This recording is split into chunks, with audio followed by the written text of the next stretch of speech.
जय श्री लक्ष्मी माता, जय शुक्रदेव। प्रिय भक्तजन, आज मैं आप सभी को 29 अगस्त दिन शुक्रवार व्रत की कथा सुनाने जा रही हूँ। आप सभी से निवेदन है कि आप सभी श्रद्धा, भाव और भक्ति के साथ ध्यान से इस कथा को सुने। कथा सुनने मात्र से ही माँ लक्ष्मी, माँ संतोषी माता की कृपा सदैव बनी रहती है। एक बुढ़िया थी, उसके 7 बेटे थे। 6 कमाने वाले थे और एक कुछ नहीं कमाता था। बुढ़िया 6 की रसोई बनाती, भोजन कराती और उनसे जो कुछ जूठन बचती वो 7वें को दे देती। एक दिन वह पत्नी से बोला, देखो मेरी माँ को मुझसे कितना प्रेम है। वह बोली, क्यों नहीं होगा प्रेम, वो आपको सबका जूठा जो खिलाती हैं। वो बोला, ऐसा नहीं हो सकता, जब तक मैं अपनी आँखों से न देख लूं मैं नहीं मान सकता। कुछ दिन बाद त्योहार आया। घर में 7 प्रकार का भोजन और लड्डू बने। वह जांचने के लिए सिर दर्द का बहाना कर पतला वस्त्र सिर पर ओढ़े रसोई घर में सो गया। वह कपड़े में से सब देखता रहा। सब भाई भोजन करने आए। उसने देखा माँ ने उनके लिए सुंदर आसन बिछाया, हर प्रकार का भोजन रखा और उन्हें बुलाया। वह देखता रहा। सारे भाई भोजन करके उठे तो माँ ने उनकी जूठी थालियों से लड्डू के टुकड़े उठाकर एक लड्डू बनाया। जूठन साफ करके बुढ़िया माँ ने उसे पुकारा, बेटा 6 भाई भोजन करके गए, तू कब खाएगा। वो कहने लगा, माँ मुझे भोजन नहीं करना है, मैं परदेश जा रहा हूँ। माँ ने बोला, कल जाता हुआ आज ही चला जा। वो बोला, हाँ आज ही जा रहा हूँ। यह कहकर वह घर से निकल गया। चलते समय पत्नी की याद आ गई। वह गौशाला में कंडे अर्थात उपले थाप रही थी। हम जावें परदेश, आवेंगे कुछ काल, तुम रहियो संतोष से, धर्म अपनो पाल। पत्नी बोली, जाओ पिया आनंद से, हमारो सोच हटाए। राम भरोसे हम रहें, ईश्वर तुम्हें सहाय। 2 निशानी आपन देख धरू मैं धीर, सुध मति हमारी विसारियो, रखियो मन गंभीर। वह बोला, मेरे पास तो कुछ नहीं है, यह अंगूठी है, सो ले और अपने कुछ निशानी मुझे दे। वह बोली, मेरे पास क्या है, यह गोबर भरा हाथ है। यह कहकर उसकी पीठ पर गोबर के हाथ की थाप मार देती है। वह चल दिया। चलते चलते दूर देश पहुंचा। वह एक साहूकार की दुकान थी। वह जाकर कहने लगा, भाई मुझे नौकरी पर रख लो, साहूकार को जरूरत थी। बोला, रह जा। लड़के ने पूछा, तनख्वाह क्या दोगे। साहूकार ने कहा, काम देख कर दाम मिलेंगे। अब वह सुबह 7 बजे से रात 10 बजे तक नौकरी करने लगा। कुछ दिनों में वो सारा काम अच्छे से करने लगा। सेठ ने काम देखकर उसे आधे मुनाफे का हिस्सेदार बना दिया। वह कुछ वर्षों में बहुत बड़ा सेठ बन गया और मालिक सारा कारोबार उस पर छोड़कर चला गया। उधर उसकी पत्नी को सास ससुर दुख देने लगे। सारा घर का काम करवाकर उसको लकड़ियां लेकर जंगल में भेजते थे। घर में आटे से जो भी भूसी निकलती उसकी रोटी बनाकर रख दी जाती और फूटे नारियल की नारेली में पानी। एक दिन वह लकड़ी लेने जा रही थी।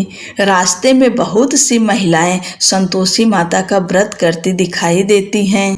वह वहां खड़ी होकर कथा सुनने लगी और उनसे पूछने लगी, बहनों तुम किस देवता का व्रत करती हो और उसके करने से क्या फल मिलता है।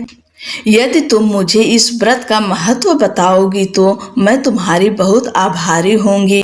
तब एक महिला बोली, सुनो यह संतोषी माता का व्रत है, इसे करने से गरीबी का नाश होता है और जो कुछ मन में है वो सब संतोषी माता की कृपा से मिल जाता है। महिला बोली, 1.25 आने का गुड़ चना लेना, प्रत्येक शुक्रवार को निराहार रहकर कथा सुनना, मनोकामना पूर्ण होने पर उद्यापन करना, रास्ते में लकड़ी के बोझ को बेच दिया और उन पैसों से गुड़ चना लेकर माता की व्रत की तैयारी कर आगे चली और सामने मंदिर देखकर पूछने लगी, यह मंदिर किसका है? सब कहने लगे, संतोषी माता का मंदिर है। यह सुनकर माता के मंदिर में जाकर माता के चरणों से लिपट गई और विनती करने लगी, माँ, मैं अनजान हूँ, व्रत का कोई नियम नहीं जानती हूँ, मैं दुखी हूँ। हे माता, हे जगत जननी, मेरा दुख दूर करो, मैं आपकी शरण में हूँ। माता को बड़ी दया आई। एक शुक्रवार बीता कि दूसरे शुक्रवार उसके पति का पत्र आया और तीसरे शुक्रवार पति ने उसको पैसे भेज दिए। यह देख जेठ जेठानी का मुंह बन गया और उसको ताने देने लगी कि अब तो इसके पास पैसा आ गया, अब यह बहुत इतराएगी। बेचारी आंखों में आंसू भरकर संतोषी माता के मंदिर चली गई और माता के चरणों में बैठकर रोने लगी और रट रट बोली, माँ, मैंने पैसा कब मांगा? मुझे पैसे का क्या काम, मुझे तो अपना सुहाग चाहिए। मैं तो अपने स्वामी के दर्शन करना चाहती हूँ। तब माता ने प्रसन्न होकर कहा, जा बेटी, तेरा स्वामी आएगा। यह सुनकर खुशी खुशी वह घर जाकर काम करने लगी। अब संतोषी माँ विचार करने लगी, इस भोली पुत्री को तो मैंने कह दिया तेरा पति आएगा, लेकिन कैसे? वह तो इसे स्वप्न में भी याद नहीं करता। उससे याद दिलाने को मुझे ही जाना पड़ेगा। इस तरह माता उस बुढ़िया के बेटे के स्वप्न में जाकर कहने लगी, साहूकार के बेटे सो रहा है या जागता है? वो कहने लगा, माँ, सोता भी नहीं जागता भी नहीं, कहो क्या आज्ञा है? माँ कहने लगी, तेरा घर बार कुछ है कि नहीं? वह बोला, मेरे पास सब कुछ है, माँ, बाप और बहू, क्या कमी है? माँ बोली, भोले, तेरी पत्नी घोर कष्ट उठा रही है, तेरे माँ बाप उसे परेशानी दे रहे हैं, वह तेरे लिए तरस रही है, तू उसकी सुध ले। वह बोला, हाँ माँ, मुझे पता है, पर मैं वहाँ जाऊँ कैसे? माँ कहने लगी, मेरी बात मान, सवेरे नहा धोकर संतोषी माता का नाम ले, घी का दीपक जलाकर दुकान पर चला जा, देखते देखते सारा लेन देन उतर जाएगा, सारा माल बिक जाएगा, सांझ तक धन का भारी ढेर लग जाएगा। थोड़ी देर में देने वाले रुपया लेने लगे और सारे सामान का ग्राहक सौदा कर लेंगे। शाम तक धन का भारी ढेर इकट्ठा हो गया और संतोषी माता का यह चमत्कार देखकर खुश होने लगा और धन इकट्ठा कर घर ले जाने के लिए वस्त्र गहने खरीदने लगा और घर को निकल गया। उधर उसकी पत्नी जंगल में लकड़ी लेने जाती है, लौटते वक्त माता जी के मंदिर में आराम करती है। प्रतिदिन वह वहीं विश्राम करती थी। अचानक से धूल उड़ने लगी। धूल उड़ती देख वह माता से पूछने लगी, हे माता, यह धूल कैसी उड़ रही है? माता ने कहा, हे पुत्री, तेरा पति आ रहा है, अब तू ऐसा कर, लकड़ी के 3 ढेर तैयार कर, एक नदी के किनारे रख और दूसरा मेरे मंदिर में रख और तीसरा अपने सर पर। तेरे पति को लकड़ियों का गट्ठर देख तेरे लिए मोह पैदा होगा, वह यहाँ रुकेगा, नाश्ता पानी खाकर माँ से मिलने जाएगा। तब तू लकड़ियों का बोझ उठाकर चौक पर जाना और गट्ठर नीचे रख कर जोर से आवाज लगाना, लो सासू जी, लकड़ियों का गट्ठर लो, भूसी की रोटी दो, नारियल के खेपड़े में पानी दो, आज मेहमान कौन आया है? माता जी से अच्छा कहकर जैसा माँ ने कहा वैसा करने लगी। इतने में मुसाफिर आ गया। सूखी लकड़ी देख उनकी इच्छा हुई कि हम यहीं आराम करें और भोजन बनाकर खा पीकर गांव जाएं। आराम करके गांव को चले गए। उसी समय सिर पर लकड़ी का गट्ठर लिए वह आती है। लकड़ियों का बोझ आंगन में उतार कर जोर से आवाज लगाती है, लो सासू जी, लकड़ियों का गट्ठर लो, भूसी की रोटी दो, आज मेहमान कौन आया है? यह सुनकर उसकी सास बाहर आकर अपने दिए हुए कष्टों को भुलाने के लिए कहती है, बहू, ऐसे क्यों कह रही है? तेरा मालिक आया है, आ बैठ, भोजन कर, कपड़े गहने पहन। उसकी आवाज सुन उसका पति बाहर आता है। अंगूठी देख व्याकुल हो जाता है। माँ से पूछता है, माँ यह कौन है? माँ बोली, बेटा यह तेरी बहू है। जब से तू गया है तब से सारे गांव में भटकती फिरती है। घर का काम काज कुछ करती नहीं, 4 पहर आकर खा जाती है। वह बोला, ठीक है माँ, मैंने इसे भी देखा और तुम्हें भी। अब दूसरे घर की चाबी दो, उसमें रहूंगा। माँ बोली, ठीक है। तब वह दूसरे मकान की तीसरी मंजिल का कमरा खोला, सारा सामान जमाया। एक दिन में राजा के महल जैसा ठाट बाट बन गया। अब क्या था, बहू सुख भोगने लगी। इतने में शुक्रवार आया। पति से कहा, मुझे संतोषी माता के व्रत का उद्यापन करना है। पति बोला, खुशी से कर लो। वह उद्यापन की तैयारी करने लगी। जेठानी के लड़कों को भोजन के लिए गई। उन्होंने कहा, ठीक है, पर पीछे से जेठानी ने अपने बच्चों से कहा, भोजन के वक्त खटाई मांगना, जिससे उसका उद्यापन न हो। लड़के गए, खीर खाकर पेट भर गया, लेकिन खाते ही कहने लगे, हमें खटाई दो, हमें खीर नहीं खानी है। वह कहने लगी, खटाई नहीं दी जाएगी, यह तो संतोषी माता का प्रसाद है। लड़के उठ खड़े हुए, बोले, पैसा लाओ। भोली बहू कुछ जानती नहीं थी, उन्हें पैसे दे दिए। लड़के उसी समय इमली लेकर खाने लगे। यह देखकर बहू पर माताजी ने गुस्सा किया। राजा के दूत उसके पति को पकड़कर ले गए। जेठ जेठानी कहने लगे, लूट लूट कर धन लाया था, अब पता लगेगा। जब जेल की मार खाएगा। बहू से यह सहन नहीं हुआ। रोती हुई मंदिर गई, कहने लगी, हे माता, यह क्या किया? हंसाकर अब भक्तों को रुलाने लगी। माता बोली, बेटी तूने उद्यापन करके मेरा व्रत भंग किया है। वह कहने लगी, माता मैंने क्या अपराध किया? मैंने भूल से लड़कों को पैसे दे दिए थे, मुझे क्षमा करो, मैं फिर तुम्हारा उद्यापन करूंगी। माँ बोली, अब भूल मत करना। वह कहती है, अब भूल नहीं होगी, अब वो कैसे आएंगे? माँ बोली, जा, तेरा पति तुझे रास्ते में आता मिलेगा। वह निकली, राह में पति मिला। उसने पूछा, कहाँ गए थे? वह कहने लगा, इतना धन जो कमाया है उसका टैक्स राजा ने मांगा था, वह भरने गया था। वह खुश होकर बोली, अब घर को चलो। कुछ दिन बाद फिर शुक्रवार आया। अब बोली, मुझे दोबारा माता का उद्यापन करना है। पति ने कहा, करो। बहू ने फिर जेठ के लड़कों को भोजन को कहने गई। जेठानी ने 1-2 बातें सुनाई और तुम सब लोग पहले ही खटाई मांगना। लड़के भोजन से पहले कहने लगे, हमें खीर नहीं खानी है, हमारा जी बिगड़ता है, कुछ खटाई खाने को दो। वह बोली, खटाई किसी को नहीं मिलेगी, आना हो तो आओ। वह ब्राह्मण के लड़के लाकर भोजन कराने लगी।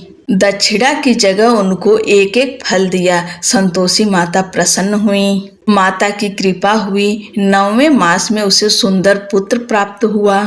पुत्र को पाकर प्रतिदिन माता जी के मंदिर को जाने लगी। माँ ने सोचा, यह रोज आती है, आज क्यों न इसके घर चलूं। यह विचार कर माता ने भयानक रूप बनाया। गुड़ चने से सना मुख, ऊपर सूंड के समान होठ, उस पर मक्खियां भिन भिन कर रही थी। देहली पर पैर रखते ही उसकी सास चिल्लाई, देखो रे, कौन चुड़ैल चली आ रही है, लड़कों इसे निकालो, नहीं तो किसी को खा जाएगी। लड़के भगाने लगे, चिल्लाकर खिड़की बंद करने लगे। बहू रोशनदान से सब देख रही थी। खुशी से चिल्लाने लगी, आज तो मेरी माताजी मेरे घर आई हैं। वह बच्चे को दूध पीने से हटाती है। इतने में सास को क्रोध आ गया। वह बोली, क्या हुआ है, बच्चे को क्यों पटक दिया? इतने में माँ के प्रताप से लड़के ही लड़के नजर आने लगे। वह बोली, माँ, मैं जिसका व्रत करती हूँ यह संतोषी माता हैं। सबने माता जी के चरण पकड़ लिए और विनती कर कहने लगे, हे माता, हम नादान हैं, तुम्हारा व्रत भंग कर हमने बड़ा अपराध किया है। माता आप हमारा अपराध क्षमा करो। इस प्रकार माता प्रसन्न हुई, बहू को प्रसन्न हो, जैसा फल दिया वैसा माता सबको दे। जो पढ़े सुने हुंकारा भरे, उसका मनोरथ पूर्ण हो। बोलो संतोषी माता की जय। अब हम सब अन्नपूर्णा माता की कथा सुनेंगे। एक समय की बात है, काशी निवासी धनंजय की पत्नी सुलक्षणा थी। उसे सभी सुख प्राप्त थे, केवल निर्धनता ही उसके दुख का कारण था। यह दुख उसे हर समय सताता रहता था। एक दिन सुलक्षणा ने अपने पति से कहा, स्वामी आप कुछ उद्यम करो, अर्थात मेहनत करो, कुछ काम धंधा करो, तभी काम चले। इस प्रकार कब तक काम चलेगा? सुलक्षणा की बात धनंजय के मन में बैठ गई और वह उसी दिन विश्वनाथ शंकर जी को प्रसन्न करने के लिए बैठ गया और कहने लगा, हे देवाधिदेव विश्वेश्वर, मुझे पूजा पाठ कुछ नहीं आता है, केवल आपके भरोसे बैठा हूँ। इतना कहकर वह 2-3 दिन भूखा प्यासा बैठा रहा। यह देखकर भगवान शंकर ने उसके कान में अन्नपूर्णा अन्नपूर्णा अन्नपूर्णा इस प्रकार 3 बार कहा। धनंजय सोच में पड़ गया कि यह कौन था और क्या कह गया। मंदिर से आते ब्राह्मणों से पूछने पर उन्होंने बताया कि वह अन्नपूर्णा देवी का नाम सुन रहा था। धनंजय ने अपने घर जाकर सुलक्षणा से सारी बात कही। वह बोली, नाथ चिंता मत करो, स्वयं शंकर जी ने यह मंत्र दिया है, वे स्वयं ही खुलासा करेंगे, आप फिर जाकर उनकी आराधना करो। धनंजय फिर से पूजा में बैठ गया। रात्रि में शंकर जी ने उसे आज्ञा दी और कहा, तू पूर्व दिशा में चला जा। धनंजय अन्नपूर्णा का नाम जपता हुआ और रास्ते में फल खाता, झरनों का पानी पीता हुआ चलता गया। वहां उसे चांदी से चमकती वन की शोभा देखने को मिली। सुंदर सरोवर के किनारे कई अप्सराएं एक कथा सुन रही थी और माँ अन्नपूर्णा इस प्रकार बार बार कह रही थी। धनंजय ने उनसे पूछा, हे देवियों, आप यह क्या करती हो? उन्होंने बताया कि वे सब माँ अन्नपूर्णा का व्रत करती हैं। धनंजय ने पूछा, व्रत पूजा करने से क्या होता है? यह किसी ने किया भी है? इसे कब किया जाता है? कैसा व्रत है और कैसी विधि है? मुझे विस्तार से बताओ। उन्होंने बताया कि इस व्रत को सभी कर सकते हैं। 21 दिन तक के लिए 21 गांठ का सूत लेना चाहिए। यदि 21 दिन न बने तो 1 दिन उपवास करें। यह भी न बने तो केवल कथा सुनकर प्रसाद लें। निराहार रहकर कथा कहें। कथा सुनने वाला कोई न मिले तो पीपल के पत्तों को रखकर सुपारी या धृत कुमारी अर्थात ग्वार पाठ वृक्ष को सामने कर, दीपक को साक्षी कर, सूर्य, गाय, तुलसी या महादेव को बिना कथा सुनाए मुख में दाना न डालें। यदि भूल से कुछ पड़ जाए तो 1 दिवस फिर उपवास करें। व्रत के दिन क्रोध न करें और झूठ न बोलें। धनंजय ने पूछा, इस व्रत के करने से क्या होता है? उन्होंने बताया, इसके करने से अंधों को नेत्र मिलते हैं, लूलों को हाथ मिलते हैं, निर्धन के घर धन आता है, बाझन को संतान मिलती है, मूर्ख को विद्या मिलती है। जो जिस कामना से व्रत करे माँ उसकी इच्छा पूरी करती हैं। धनंजय बोला, बहनों, मेरे पास धन नहीं है, विद्या नहीं है, कुछ भी तो नहीं है। मैं दुखिया ब्राह्मण हूँ, मुझे इस व्रत का सूत दोगी? उन्होंने कहा, हाँ भाई, तेरा कल्याण हो, हम तुम्हें अवश्य देंगे। ले, इस व्रत का मंगल सूत ले। धनंजय ने व्रत किया और व्रत पूरा होने पर सरोवर में से 21 खंड की सुवर्ण सीढ़ी हीरा मोती जड़ी हुई प्रकट हुई। धनंजय ने जय अन्नपूर्णा कहता हुआ नीचे उतर गया और वहां उसने करोड़ों सूर्य से प्रकाशमान अन्नपूर्णा का मंदिर देखा। सामने सुवर्ण सिंहासन पर माता अन्नपूर्णा विराजमान थीं। भगवान शंकर भिक्षा हेतु खड़े थे और देवंगनाएं चंवर डुला रही थी। धनंजय ने देवी के चरणों में गिरकर अपने दुख की बात बताई। माता बोली, मेरा व्रत किया है, जा, संसार तेरा सत्कार करेगा। माता ने धनंजय की जिह्वा पर बीज मंत्र लिख दिया, जिससे उसके रोम रोम में विद्या प्रकट हो गई। धनंजय ने खुद को काशी विश्वनाथ के मंदिर में खड़ा पाया। धनंजय ने मां का वरदान लेकर घर आकर सुलक्षणा को सब बताया। माता जी की कृपा से उनके घर में संपत्ति उमड़ने लगी। छोटा सा घर बहुत बड़ा बन गया। जैसे शहद के छत्ते में मक्खियां जमा होती हैं, उसी प्रकार अनेक सगे संबंधी आकर उनकी बड़ाई करने लगे। सुलक्षणा से संतान नहीं है, इसलिए तुम दूसरा विवाह करो। सबने कहा कि इतना धन और इतना बड़ा घर, सुंदर संतान नहीं तो इस कमाई का कौन भोग करेगा।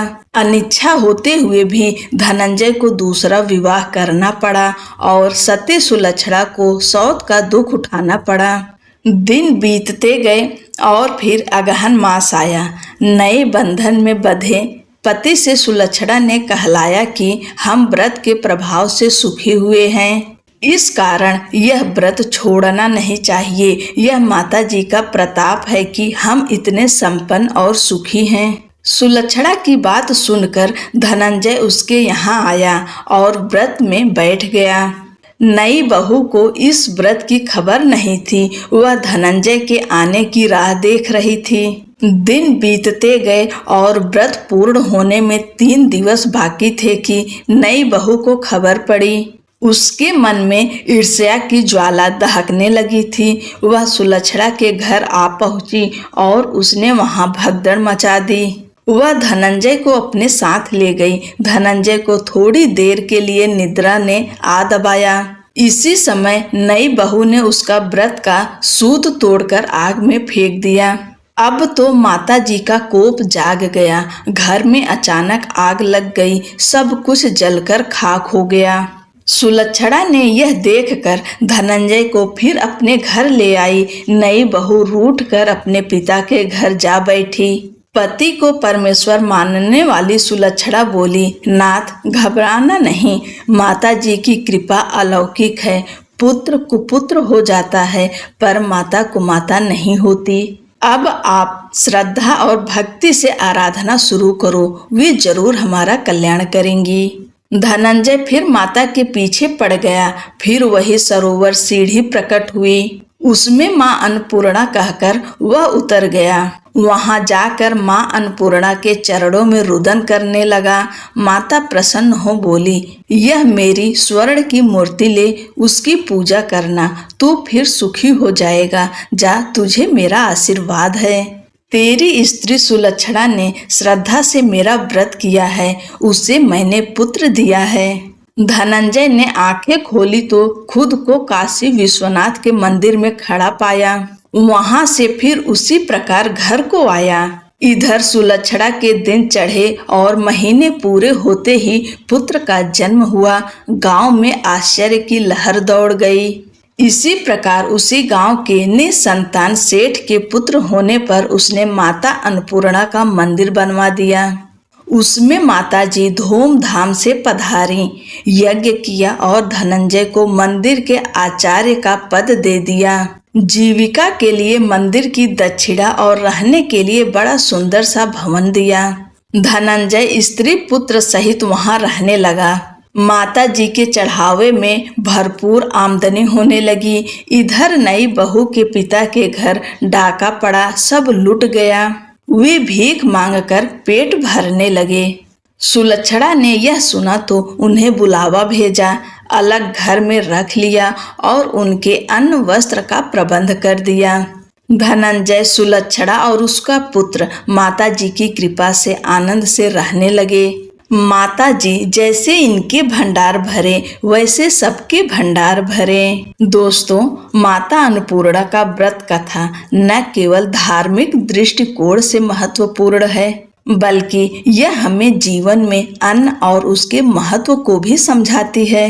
इस व्रत को करने से हमारे जीवन में सकारात्मक ऊर्जा का संचार होता है और हमें हर प्रकार की समृद्धि की प्राप्ति होती है।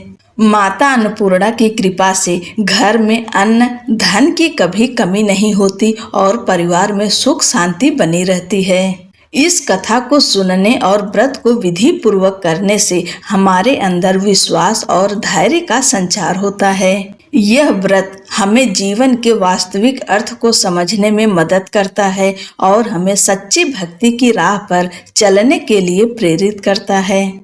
माता अन्नपूर्णा की कथा हमें सिखाती है कि हमें सदैव अन्न का सम्मान करना चाहिए और किसी भी प्रकार के अन्न का अपमान नहीं करना चाहिए। अंततः अन्नपूर्णा माता व्रत कथा एक अद्वितीय धार्मिक अनुष्ठान है जो हमारे जीवन को हर प्रकार से संपन्न बनाता है। माता की कृपा से हम सभी को अन्नपूर्णा व्रत का संकल्प लेना चाहिए और उनकी महिमा का गुणगान करना चाहिए, जिससे हमारा जीवन सफल और समृद्ध बने। हर हर महादेव।